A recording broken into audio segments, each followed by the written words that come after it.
The war in Gaza has caused divisions around the world, with some supporting Israel and others backing Palestine. However, many have taken a stance to call for peace between the two countries. United States President Joe Biden is visiting Israel on Wednesday to meet with both Israeli and Arab leaders as concerns increase that the raging Israel-Hamas war could expand into a larger regional conflict. But Biden's presence could be seen as a provocative move by Hamas, alleged chief sponsor Iran.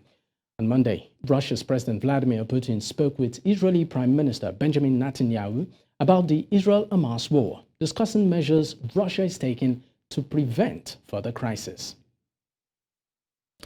To discuss this further, I am joined by William Ellis, of course, Senior Training Coordinator, Institute for Security Studies. Thank you so much for your time. Good afternoon to you. Okay, so let's get to it. How do you anticipate the visit of the American President Biden to Israel will be perceived, particularly by various stakeholders, including those who don't support Israel in the region? And how might Biden's visit impact ongoing peace efforts or negotiations between Israel and Palestine? Okay, I think, you are touching a very important nerve here. We're sitting with an extremely divided world at the moment in the wake of the attacks that happened last week, Saturday. So even within the United Nations, we have countries that are for and against and so on. But just before we start with that, maybe we should just look at the United Nations countering terrorism strategy, and that is a definition. And if you look at the definition, then the acts on Saturday fall squarely within the definition of an act of terror, and that is why some countries have come out strongly against that, and then also spoke out against the attack, and then other countries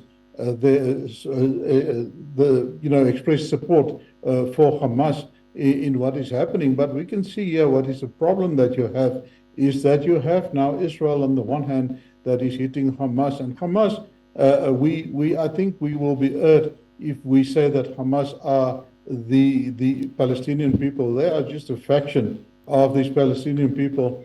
And the problem that we have is that the Palestinian people that are living in Gaza, they are caught up in the middle of this fighting, while the Hamas fighters are actually hiding in the tunnels underneath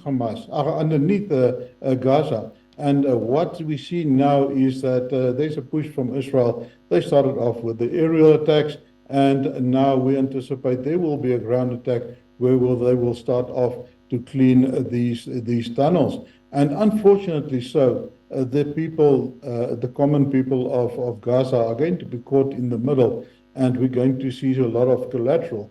Now, the visit from President Biden was actually preceded by a visit by his Secretary of Foreign Affairs, Mr. Blinken. So that is diplomatic sort of initiatives that has been ongoing ever since Sunday last week. But we see that Blinken did not only visit Israel, also visit other countries in the region, because clearly this is a topic that touches the whole region and not just Gaza or not just Israel. All right.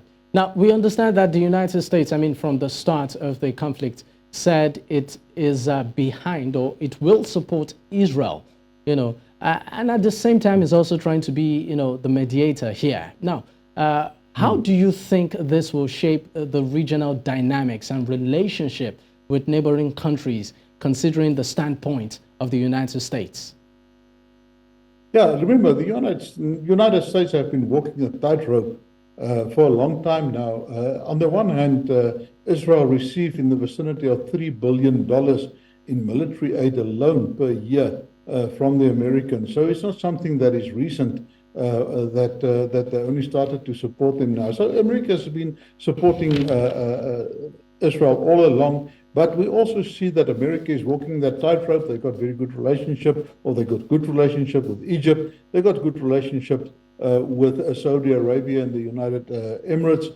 At the end of the day, on the one hand, they support Israel, but on the other hand, they also try to bring in the moderate people in the Arab-speaking world to actually unify against. Because remember, you must understand that this attack of Hamas, or this attack of Hamas, it's not necessarily condoned by all these other countries, even though they're not openly speaking out about that. What happened there was an act where we see that they clearly overstepped the margins, and where in some instances been called the 9/11 of Israel. So all the countries in the vicinity, like Egypt, who tried to mediate, also Egypt, who wanted to bring in some aid, etc., etc.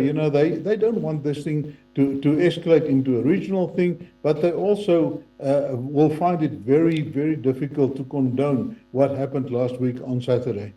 All right. Thank you so much for your time, William. You are welcome.